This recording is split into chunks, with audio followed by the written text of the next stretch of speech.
Hi everyone, sorry I'm just adjusting this a little bit. Okay, all right, we are live and in color. I'm so excited to be coming to you live from Gingham Cottage. And oh my gosh, every time I say hello, the dogs go crazy. But today's live video is really exciting. It's all about fermentation. Now, if you've been following the channel for a while, you know that I went to this amazing fermentation workshop in April with Sander Katz and 15 other amazing people. And I learned a lot about fermented vegetables. So this fall, I'm going to be making a lot of videos about fermentation, but I wanted to kick it off with a really straightforward and easy one. So today, just as the title says, we are going to do sauerkraut, and it's really, really straightforward. I'm going to add some fun little things just to spice it up a little bit, but I think it'll give you guys a really good idea of how to get started.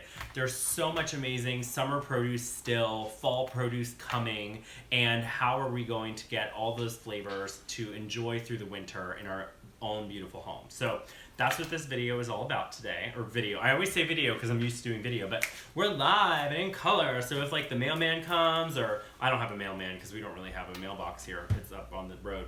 But if the UPS guy comes or whatever and the dogs bark, it's all gonna happen. It's all gonna be live.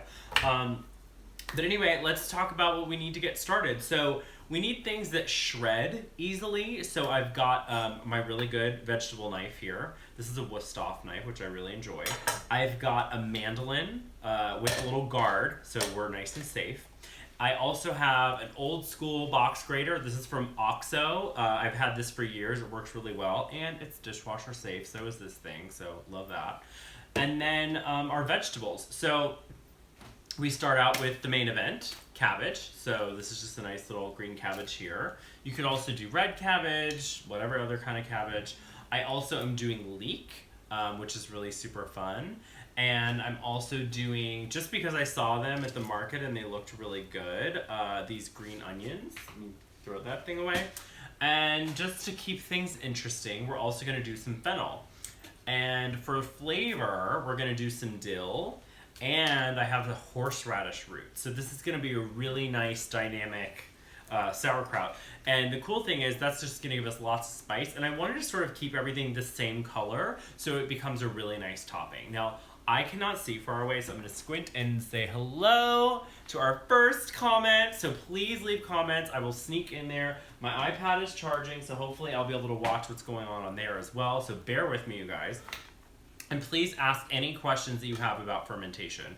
That would just be awesome. All right, so first things first, we're gonna take our cabbage here. And I like to peel off sort of the first outer layers. And what I have is I have a worm bin. So the worms actually eat this and make a beautiful compost. So I'm gonna put that back there. And I am just going to cut straight through. Now, when I went to this workshop, I learned that the core is actually a really sweet part of the cabbage. So you want to maintain the core. So we're just going to cut this in quarters. You want a nice strong knife to do this. All right. Things are making noise. All right, so I've got my quarters. And then I will just get all set up here. Perfect. I've got my little bench scraper so I can keep myself clean.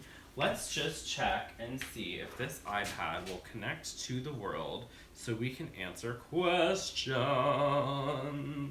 I love questions. All right, Wi-Fi, yes, we are on. Turn that airplane mode off. Go to YouTube, and maybe I'll see myself, and then I can answer your questions. It'll just be wonderful.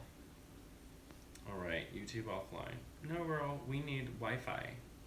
Y to the fi.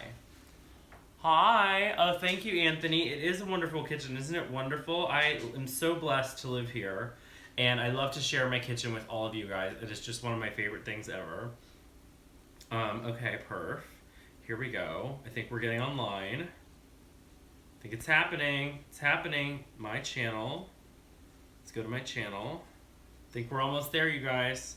Oh, perfect. I'm live. I'm going to pull this up. Make sure there's no sound so I don't drive you all crazy.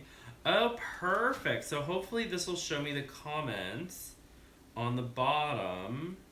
If anybody knows anything more than I do, that would be great. But maybe I'll see them. We'll see what happens. I'll just set this there. Okay, so I've got my mandolin. Now, a little bit of mandolin safety, you guys. So what you want to do is you want the mandolin to be facing away from you. This thing has a really nice handle and nice little grippers on it as well. So it keeps things nice and safe. All right, I'm just going to move this here. Okay. So I'm going to take my 1/4 of cabbage, and this guy has a little guard on it, which I find very, very helpful, and it works really well at an angle too. I mean, I should totally be selling these, but I'm not. Okay, so now I've got myself set up here on blade 3, and then I have it also cutting across, so cutting little notches across to help shred this guy. Because when you're fermenting things, you want a nice amount of surface area. It really helps it to ferment evenly, also helps it to ferment a little bit faster. So what's cool about this mandolin is it reminds me of these kraut boards that I see at antique stores all the time. And it's from back in the day. They would just, September would come around, they'd have a bunch of cabbage, and they would start making sauerkraut. I say they, as in like whoever the people were back in the day. And that's how they ate through the winter. And what happens is by fermenting, you create this wonderful lactic acid bacteria, and that's what preserves the vegetables. And then because of that, we get all these wonderful probiotics, which really help us fight infection, are really wonderful for digestion.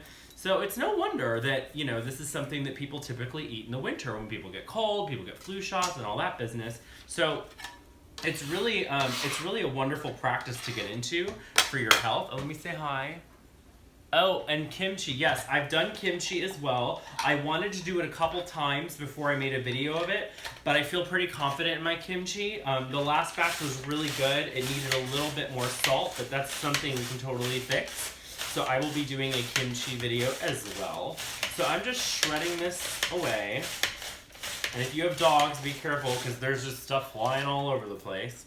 Hello. I swear my 8-year-old daughter hates me for being obsessed with you. That's so sweet. Your 8-year-old. Oh, I guess I'm not a fan. I guess I'm not real popular with the 8-year-olds then. But thank you for being obsessed with me. I love it. It's all good stuff over here. All right, we are just cruising right along. I swear, without this mandolin, this would take forever. Okay, so let's talk about equipment. If you don't have a mandolin, no big deal. You just need a nice sharp knife and you just get after it. You know what, maybe I should show you guys, since you can see my hands. I will do this 1/4 without the mandolin, because I really don't want you guys to think that you need anything special for this, because when I learned from Sandor Katz, the man who wrote The Art of Fermentation, which I will add that to the description later, he talked about just accessibility, and we want to make sure that this is accessible to everyone. So I completely agree. Look, I love fun, wonderful tools, but at the end of the day, I want you guys to be able to do it. So all you need is a nice sharp knife. I've got my 1/4 of my cabbage here, so hopefully you guys can see. Maybe I'll back up a little bit. Again, this whole live thing is new to me, so bear with me. I'm tucking my fingers, okay? Just doing a nice little rocking motion. And then I'm just cutting really thin slices, okay? Getting nice surface area for my fermentation, nice and even. And then right at the end there, it sort of starts to get awkward. No problem, just flip it down. And then you can just go ahead and chop, chop, chop. Really nice and small. And it looks just like the mandolin one, no problem. So again, if you don't have a mandolin, don't worry about it. Just get a nice sharp knife, thinly slice, and you are in business. Wonderful. All right, so then I've got this guy. Cut that up a little bit more. Again, tucking my fingers, very important. I get so scared when I see people cut and they don't know what they're doing. It scares the crap out of me. I don't know how everyone's not in the hospital. All right, perfect. Oh my God, when you cut cabbage, it just like grows on you like crazy town. All right, so I've got one more. I'm gonna do Easy Street over here, which is my mandolin. All right, Easy Street, can't see that comment.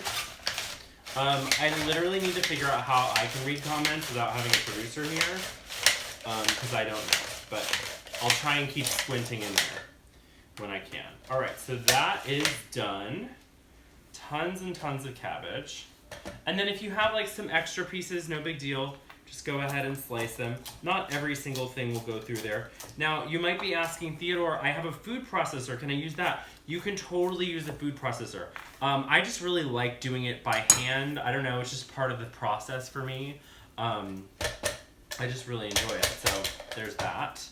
Alrighty. So let me see if I can look at any comments. Studio. Whenever I don't have something going on, I'm just gonna sing to you guys. Absolute nothingness. So get into it. Okay, that's me. Let's see if it's pulled up. Maybe. Live videos. Maybe it'll pull up. And it'll just tell me my comments. Wouldn't that be everything? Nope. Alright, so that doesn't work. How can I look at comments? I don't know. I'm just gonna keep squinting for you guys. It's fine. Alright, so all of my cabbage is done. One little last thing. So what I did before, because this is like, you know, it's like TV magic, right? Push all this cabbage. Gosh, one head of cabbage is the biggest pile ever.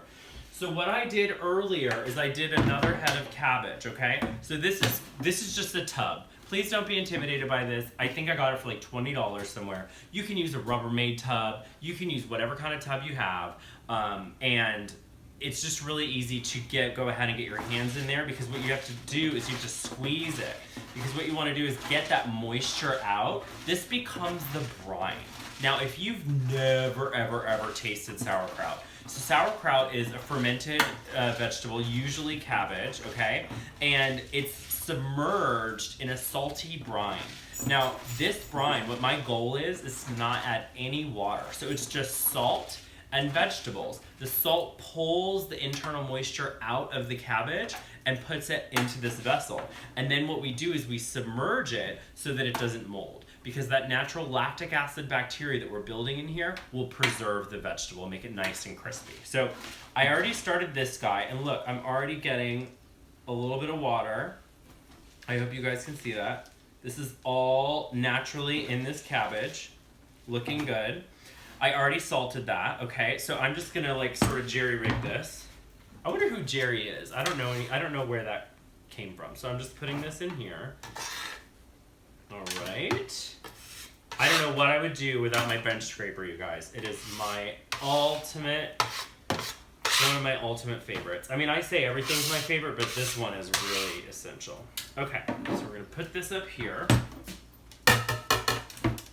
Nice. Get all this stuff. You know I like to have a clean kitchen, you guys. So all this crazy mess drives me a little bit nuts. Okay, so we're gonna put that in there. All right, we see this comment. Aw, you're so sweet, thank you. I appreciate the fact that you think I'm cute. Okay, so I've got some kosher salt. I use Diamond Crystal kosher salt. They don't pay me to say that, I wish they would. But the reason I do is it doesn't have any anti-caking agents, so it's really good for fermentation. My friend Sandor will say he has used any and every kind of salt that people have given him, and he has had no problem. So at the end of the day, you really can use whatever salt, but if you want to know what I like Diamond Crystal. So I just put that in there. Go ahead and mix that up. And people always ask, well, how on earth do you know how much salt to put in there? Well, it's pretty darn easy. I just salt it to taste. Yum! It needs a little bit more. I know it looks like a lot, but I'm telling you, you need it. The salt helps to create a really nice environment for these vegetables. You can ferment without salt, but here's the challenge. Your vegetables will be soggy, okay? So I get a lot of questions like, oh, it's too much salt. I don't want salt in my diet. If you don't put salt in, you can, but you're just not gonna get that nice texture that you're looking for in a really nice sauerkraut. So I recommend salt. This guy is called a pickle pounder. It's from Mason Tops. You totally don't need to buy this. You can just use a rolling pin. Works just fine. Actually, it might work even better because this thing's so big. And then I just go ahead and crush those vegetables. You can hear all of my beautiful bracelets just shaking. My dogs are looking at me like, what is he doing? All right, perfect. So we're just gonna go ahead and get that going. And then I'm just gonna set this over here because we have more vegetables to cut, all right? So we'll give the mandolin a break for a second. Now what I have is this really ugly thing that is delicious. This is actually a horseradish root, and it's gonna be wonderful. I'm just gonna grab my little discard crock here for my worms. My friend Midge would just be, I hope Midge pops on. She's the one who's told me all about fermentation and got me going on this stuff, and she's just wonderful, and she would love that I have my worm bin that I'm feeding all these little extra things to. So this has a really thick, gross outer skin, so instead of getting my peeler out, I'm just gonna go ahead and cut that off. Okay. And the way you do that is you just create a nice surface so it doesn't wobble on you, because that's very dangerous when things are wobbly. And then you can just cut it off. Nice. Oh, I'm already getting that amazing, amazing horseradish fragrance, which will totally burn the crap out of your eyes, so be mindful and do it quickly. Perfect. Cut that off. Cut that off. Does anybody else sing in the kitchen for absolutely no reason? Or is it just me? Okay, so this guy is quite thick, which makes it real fun to deal with. Okay, we're almost there. That's why we need a sharp knife. Thank goodness. If you guys are sitting there and you're like, so there's no vinegar. No, that's a really great question. Sorry, I can't see far away, so I don't know your name, but no, there's no vinegar. That taste, that flavor, is from the lactic acid bacteria. That's how you get that amazing flavor. Let me see what this says. Haha, yeah, it is quite thick. I know, I thought of that as soon as I said that. You're hilarious. You're hilarious. Okay. Box grater. I call this my granny grater because this is just like so old school. I mean, does it get any more old school or analog than this? I mean, this is just like real chill. I mean, let me cut that little guy off too. Feed it to the worms. All right, let me get rid of that. Perfect. Okay, so we're just gonna go ahead and grate this up. Easy. Did you think you were gonna turn on YouTube today and just see me like grating horseradish like a crazy person? Probably not, but that's the magic of YouTube. You just never know what you're gonna get. So this is like my second or third live, and I'm having really a lot of fun with it. It's cool. I want to know what you guys think of live. Woo, honey! It is horseradish season up in here. Hello. It looks like mozzarella cheese. It totally does. All right, so I'm gonna go do this one. It's a lot easier if you do it long ways, I'm finding. I did this once before because I wanted to make cocktail sauce. Brilliant idea, definitely keep doing them. Okay, cool. I will. Well, the nice thing is I don't have to edit it, but it's definitely a completely different way of doing things. I'm totally not afraid of live though, because I love my followers and I want to talk to you, and it's so nice to comment live and just have a little chit chat and hang out in the kitchen. Tampa. Hey, Tampa. I've got some new friends in Tampa, actually. And Fort Lauderdale. And Orlando. So I hope you're okay since the hurricane. So many crazy disasters here. Makes you definitely want to preserve some food, right? Make sure that you're safe and satiated during a power outage or anything. Woo, honey, in my eyes. Oh my God. Hello. Now I'm singing again. All right, we're almost there. The last little bit, I think I'm just gonna throw on the mandolin, and I'm gonna cut it a little thinner. We'll add some more cutters. Pop this guy in. We'll see how that goes. Nice.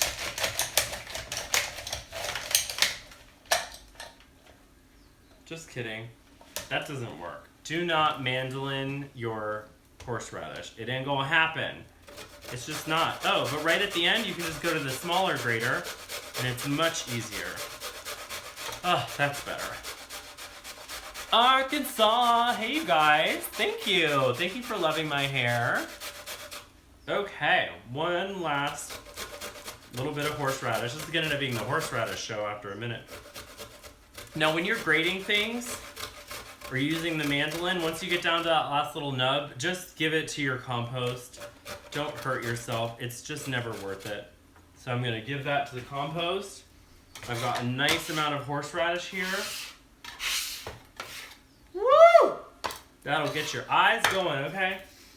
All right, so let's bring this guy back over. I like push it against my stomach here so I can get it in here. You know, when we're cooking in the kitchen, we all do stuff like that, okay? All right, so we're gonna mix that up. It's like my witch's brew over here. This is gonna be so delicious. I'm so excited, I can't even talk about it. I can't even talk about it, but all I'm gonna do is talk about it. All right, so we're just gonna mix that up. Use your hands. Already starting to get lots of water here, so let me just, nice, needs a little bit more time. All right, so that's that.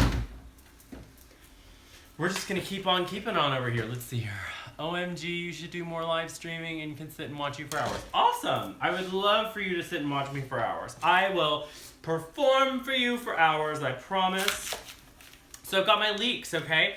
Leeks, when I buy them at the store, they always look like this, generally, unless I go to the farmer's market. So I cut them at an angle this way, because there's actually a lot of that light green part, okay? Hopefully you can see that, hiding in there. So we take the dark parts, we feed that to our compost. You can also use it for stalks and things like that. It's a wonderful addition as well. So I'm gonna cut the little root end off. Again, that's gonna be fed to my worms. And if you're just joining us, feeding it to the worms means I have a worm compost bin out back. And so instead of throwing it away, 30% of our waste in our homes is food. So I'm trying desperately to limit the amount of food that actually leaves my house in the garbage. So that's one way that I'm doing it.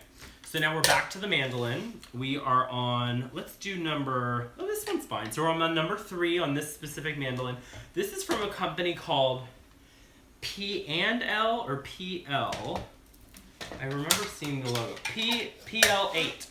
It's a really great company. I've been super happy with all their products. So for this guy, since it's round, I'm gonna cut it in half, pop it on the mandolin. So this has got its little teeth in there. And then we're just gonna cut that down.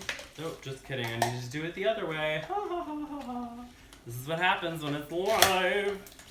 Live and in color. Nice. Shredding that up, getting nice surface area. That just sort of tore that one apart. Totally fine. Thank goodness for these teeth. I don't know what I would do. And then if you've got little extra pieces like I do that don't really mandolin, is that a verb? Oh well. I'm gonna take this part, I don't like that part, gather up any extra pieces and just chop them up. You know what, I don't really like the mandolin for this, so I'm just gonna cut the rest of them with my knife.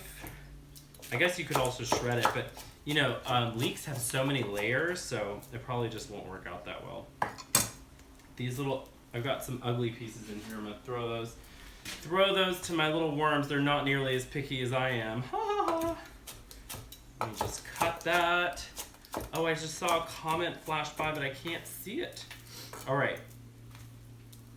All right, let's see here. I can't wait until I make kimchi. Oh, perfect. Yes, I'm gonna do kimchi as a video. That is going to happen. So this guy, just nice thin strips. It's gonna do really well. So I'm just cutting it in thin strips, and then I'm just gonna pivot it and just cut it into little pieces here. Nice, that's much easier. So the mandolin and leeks, they don't work out so well. So there you go. I did it for you, so you don't have to worry. Let me just rinse this guy off.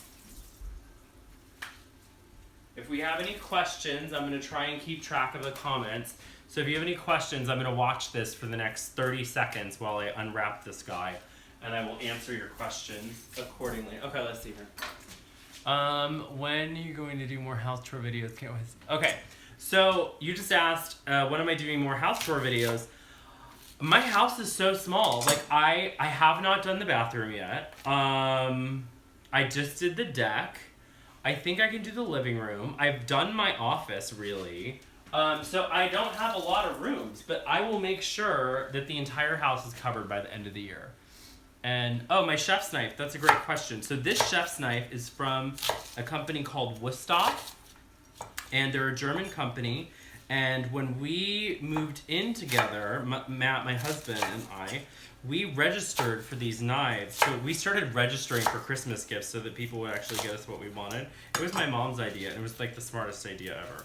And so we registered for these knives, and it's called the Classic Set. And this specific knife, I think, was a Williams-Sonoma exclusive a while ago. So it has little holes in it so that the vegetables don't stick. Yes, very good quality German knives. Great little chat there. Okay, so that's the chef's knife. Almost all my knives are Wusthof. I just got a Henkel's recently, and a Bob Kramer is on my list of chef's knife. And for my professional work, like my school kit, it was a company called Mercer. And they make really nice stuff too. So you just want a nice high quality knife. Okay. How many knives do I recommend for a person that don't really cook much? Okay, that's a great question.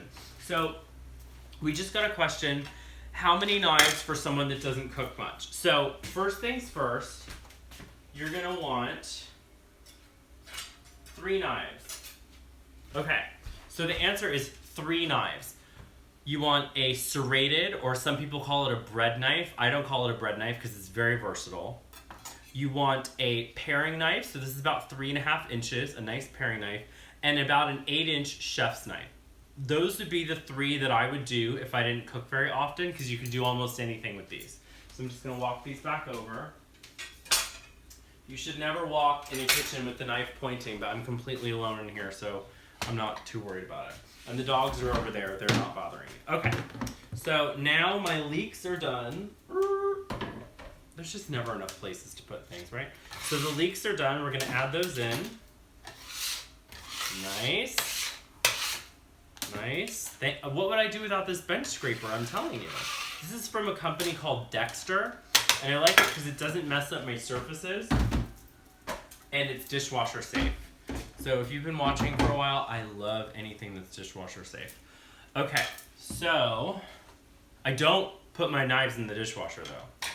Don't get it twisted. All right, so the next thing we're gonna do is our fennel. So this is the fennel. This is the bulb of the fennel. I'm gonna cut off what we call the fronds. I'm probably gonna use them. There's no reason not to use them. And I'm just gonna tuck those over there. And then I'm gonna cut those over here. Nice. Oops, dropped one. Okay. See, now that we're live, you get to see like all the things that drop and all that business. All right, so we've got the little bottoms cut off here. Give those to the worms. And then, so this is the bulb. I'm gonna cut it down the center this way so that it's easy to shred. Down the center, down the center. And then we're gonna bring this dude back out. It's got its little case here, which makes it a lot easier to use. And then it's just gonna shred that fennel nice and small. Perfect. Got one little dude left, which I will just finish cutting. I'm gonna pay attention to see if there's any other questions. All right, perfect. So that is like nice little matchsticks of fennel. I'm very happy with that. So see these little matchsticks? So that's what we're looking for. You just want everything to have a nice surface area so that when it ferments evenly and you get a nice even product. This is gonna be so good, you guys. You can add this to the top of soups. You can add this to a salad.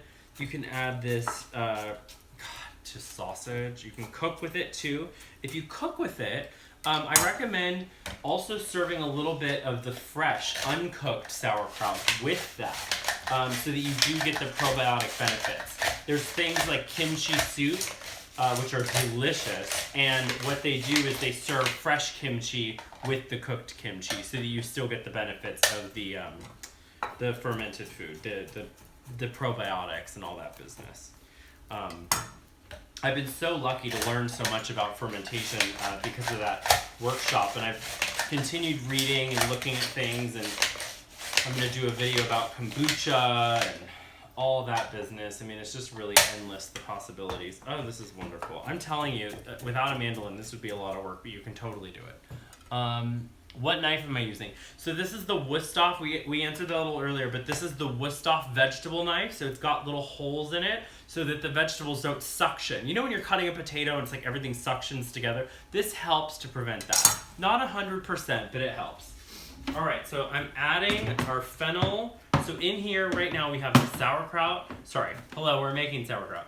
We have the cabbage, we have the horseradish, and we also have the leeks. Now I'm adding the fennel. Adding that in. Beautiful. So you guys, if you leave a question and I don't answer it on air, I'm going to go through later and I will answer all my live questions, okay? If you've been following for a while, you know I'm really good at answering you back. Okay, so you know what? I think this is a little bit redundant with the leeks. So I'm just going to keep out the green onions. I'll use those for something else. So now I'm just going to add this fragrant, wonderful dill because you want to have some herbs in there just to give it a little something.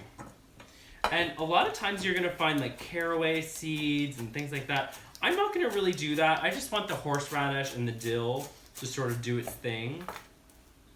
So I just cut the top off and now I'm just cutting a little bit of here. Love you back. Thanks for watching. All right, so I'm just going to cut that dill nice and chop that up.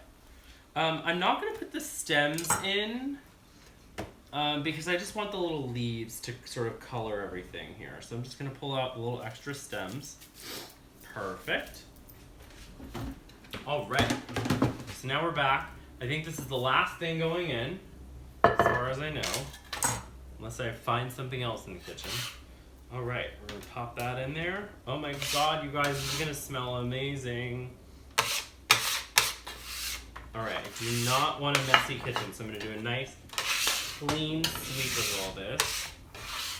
So when Matt comes home, it's like nothing ever happened. No, we weren't fermenting in here. Why do Americans never pronounce the H in herb? Oh, herbs. I know. I'm from Ohio. It's just the way we say it. We just say herb. Can I do a quick chopping tutorial? Yes, I can. I love good questions like that. So I've added salt twice. I'm going to add a little bit more. This is kosher salt. This does not have any anti-caking agents in it. It's from a company called Diamond Crystal. I love your sense of humor. Oh, awesome. Thank you.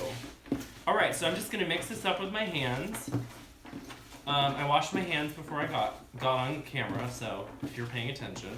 Oh my gosh, this is looking fabulous. The dill just gives it like a beautiful flavor, a nice little pop of color, and all this sort of white green. It gives it that dark green. Oh my God, I wish they had smell-o-vision, Baxter. Baxter, my dog. I'm telling him that I wish that you guys could smell it because it smells fab. Just gonna rinse that off. All right. So I'm gonna keep sort of pounding this. So what that does is it helps to release the moisture a little bit faster. And then another thing that I like to do is when I set this up, which we're gonna pour it in its vessel in a second with the weight and everything. So I'll explain that in a second, but I like to just sort of check it in 2 days. And if there's not enough liquid to submerge the vegetables, I will add a little bit of salty water, but a lot of times you just don't need to. All right, so I'm gonna leave that for a second. I'm sorry I'm not calling you guys by name because I can't see that far away. So somebody had asked for a cutting tutorial while we're doing this, so why not? All right, so I have my little fennel fronds here because that's a good thing to cut, I think. All right, so we'll start with the basics. Let me just clean this off. Nice.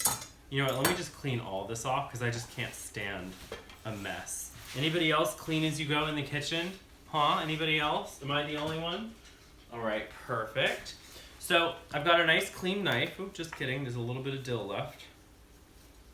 Hello. Nice clean knife. You wanna make sure your knife is sharp. And then what I like to do is you gotta hold it properly. So you're gonna put your thumb over here on this side, and then you're gonna wrap, this is called the spine. You're gonna wrap your index finger around the spine, and you're gonna really grip it, okay? So my thumb is actually above the blade, if you guys can see that, all right? So the thumb is above the blade. I'm not down here, I'm right here, okay? And then you don't do this business. I see this a lot, where you're trying to like steady it. You want to wrap it around the top here. It's going to keep it nice and tight and strong, okay? And then when you set something up, if it's round, generally I like to make it flat. So for this guy, I'm going to cut it smaller. That's the other thing, is you always want to cut things smaller so they're easier to deal with. And then what I'm going to do is I'm going to tuck my little fingers right behind, and I'm going to cut that in half, okay? And what I'm doing is assembly line style. So I'm doing the same exact thing over and over and over again, because that's much more efficient. Always clean. Oh, good. Yes. So I'm just going to cut that into a little strip and cut that into a little strip. So now I have all these little strips, and there's a flat side and a heavy side. So for this, I'm just going to show you how to cut this into a small dice. So I'm going to cut another little slice, but now it's not wobbling, okay? It's a lot easier. And I just keep doing that over and over. So I'm doing the same thing over and over and over again. Again, tucking my fingers, holding my knife properly. Nice. Looking good. Much better with a little jazz music, but whatever. YouTube copyrights and things. All right, so now I've got this little stack. I hope you guys can see this. So it's a little stack. I sort of divide it in half and then just sort of get that pulled together. And then what I do is I'm tucking my fingers again. I've got my thumb way in the back here, so it's all out of the way. And now I'm gonna do a rocking motion. And what I'm doing is I'm just cutting this into a nice little dice and keeping everything together. The slower I do it, the worse I do it. But you get the idea. And then we've taken that round stalk and we've made it this nice little dice. I hope you guys can see that there. So beautiful. I'll just keep cutting that because it's fennel, it smells good. Amazing, yes! So tucking those fingers, don't forget, please tuck your fingers, folks. Tuck, tuck, tuck. Nice. Nice rocking motion, and then you just work your way back. The other thing that's really important for me is to do it the same way every time. So I don't care if I'm camping, I don't care if I'm creating a YouTube live video, or I'm just cooking at a friend's house. The things I'm gonna cut, the things I'm cutting, the things that are cut, in that order every time. It keeps you sane, it keeps things clean, and it keeps you really efficient. So that's the way I like to work with that. All right, so let me get rid of this guy. I do not have a dishwasher. I have a dishwasher like the machine, but I do not have a person to dishwasher today. Most of the time I don't. Every once in a while I have this amazing, amazing culinary assistant, Roberta, who will come in and rock my world and spoil me dearly if I've got a bunch of things to do. But it's been a while, so I do quite a lot of dishes, and I'm sure you do too. All right. So that's nice and clean. I'm gonna put this here. I'll deal with it later. Okay. Okay. Move all this stuff out of here.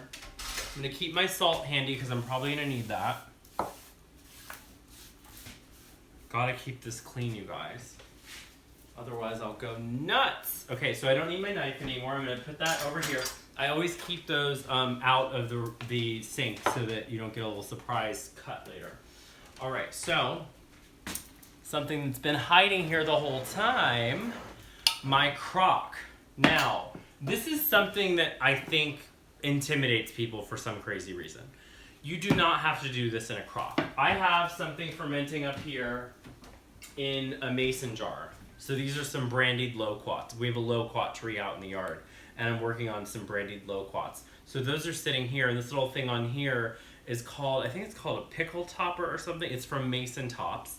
And, oh, these are gonna be wonderful by Christmas. Oh my God, these are gonna be wonderful. Anyway, so you can do it in a mason jar. You can really do it in anything. But I like this crock. I got this in Ohio, where I'm from. And it's got a wood top, which I think is made by the wonderful Amish people. Oh, and it's really tight. I think I got the wrong size. So this is just a little top. It keeps the flies away. Now here's another thing that gets people sort of messed up. These are crock weights. Now, I love to buy stuff for projects. Just ask my husband, Matt. You do not need these. Don't tell him. Okay. You do not need these because you can just use a plate. And you can put a plate here and you can just use a rock on top or something.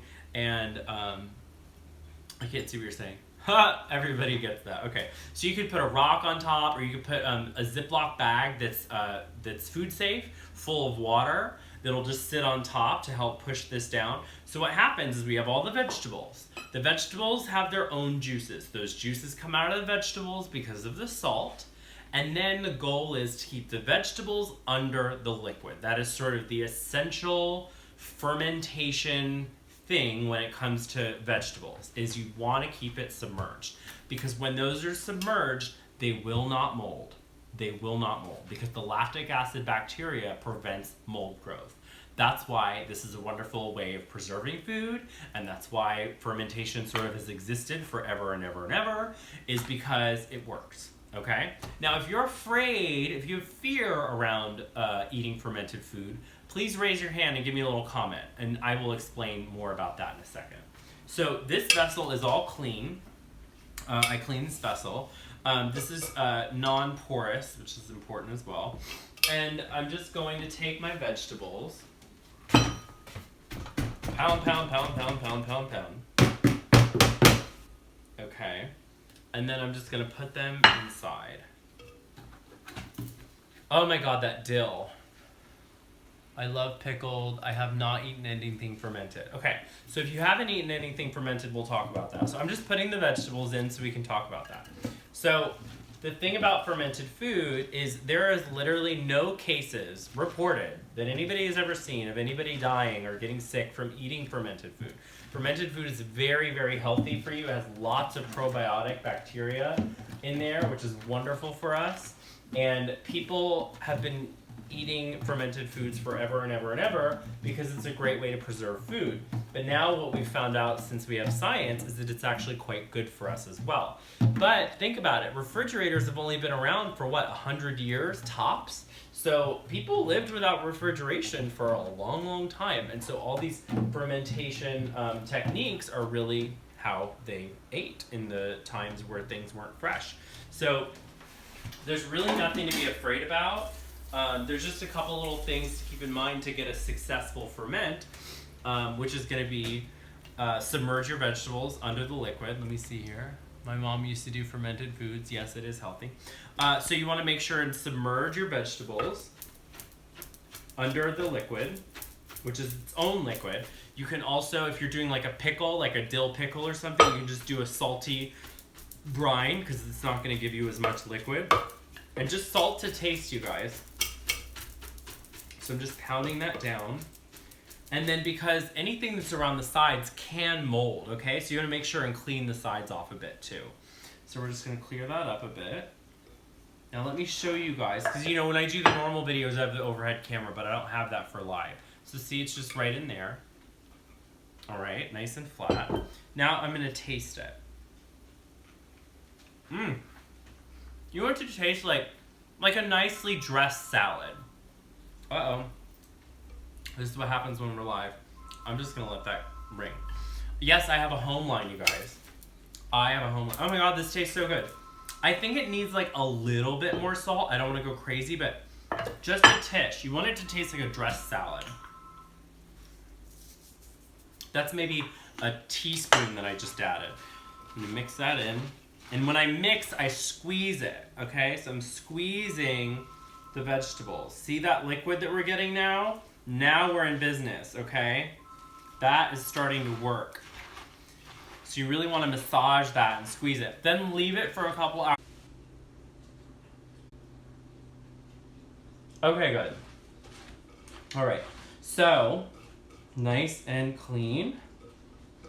Here we go, here we go, here we go. That looks good. Let me just rinse this off. So I'm gonna take my rag, my clean rag, and I'm just gonna push the sides down here, okay?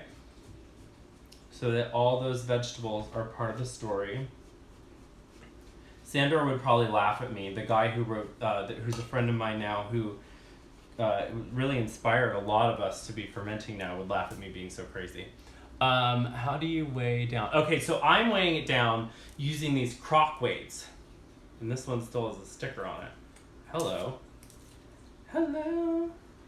So I got these at a store called Lehman's. I will give you a link. It is in Ohio. It's like this old school crazy hardware store, which is super fun.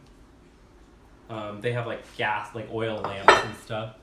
What about a small jar? A small jar works totally fine. You do not need to do this in a big crock. This is a little bit overkill, to be honest, but I got these new weights, so I really wanted to try them. So here we are. So I'm just gonna rinse that off. So I'm gonna put these in. What about something I can try as a first timer eating fermented food that will not freak me out? So if you're a first timer and you wanna try fermented food, there's a company called Farmhouse Culture that I've done work with that makes a wonderful product, and they do their own sauerkrauts and kimchis and fermented vegetables, which are wonderful, and you can get them at Whole Foods and other grocery stores. I would try them out first because their flavors are wonderful, and I think it's a great first timer thing. Okay, so now we have our weights in. Nice. So let me just show you how that looks. It might move around a bit. So see, this has a little, these are the weights. Again, you could use a plate with a brick or something on top. I always put the brick in a plastic bag just in case there's something in there that I don't know about. And then basically we're just gonna push this down a little bit. And eventually, in a few hours more than likely, what I'm gonna look at is I'm gonna see some liquid around the edge. And then what's perfect about that is then all of my vegetables are right at the bottom. They're right at the bottom and they're under the brine, so they're gonna be safe. Now, everyone wants to know, like, how long does it take? Well, it depends on your taste. So I would recommend leaving these for a week and then tasting them. So today is the 22nd. So I've got a little piece of tape here and I've got a Sharpie and I'm gonna write Kraut 922. And I'm gonna put that on the front where the little birdie is. Perfect. So that way I know. And then I'm gonna put the little lid on. This will keep the flies away. Matt actually is the one who got this lid to stay on perfectly. And God knows how he did that. Anyway, I clearly need to call Sabrina Soto and have her sand the sides of that. So now we're all set. Now all I have to do is wait. So I'm gonna check this in a couple hours, and if I don't see brine by like tomorrow, meaning if I don't see liquid seeping up to the top, I will add a little bit of salted water that has the same salt ratio that my palate tasted when I tasted the vegetables. And that's really it. So once it is to the point where you like the flavor, it's got that tanginess, it's got that crispness still, it's done. And so what that means is you're gonna transfer it to jars or whatever and put it in the refrigerator. And that will last for a couple weeks, a month, maybe 2 months. And the other thing is I like to make a lot and share it with people. It's a really great gift to bring to someone, something unexpected. And there's lots of really fun fermented foods that we can start making together. So I had so much fun doing this live. I was really excited. This is something I'm very passionate about because I think it's so easy and so straightforward. There's just a lot to learn around some of the details. But once you get the hang of it, it's super, super fun. And it's a great thing. It's really healthy for us. And it's just something new as things are moving around behind me. So thank you guys for joining me live. And please, please, please, if you're seeing this later, comment. I do read my comments. I will respond. I will answer your questions. I know there's a lot of questions about fermentation, and I'm happy to answer them because the whole reason for me going to that retreat was so that I could teach and share and do all that good stuff. So thank you guys for joining me. I really appreciate it. And I will see you next Friday. It's going to be more of a normal video, but I think I'm going to start doing some lives here as well. More because it's super fun. All right, you guys, thanks so much. Bye.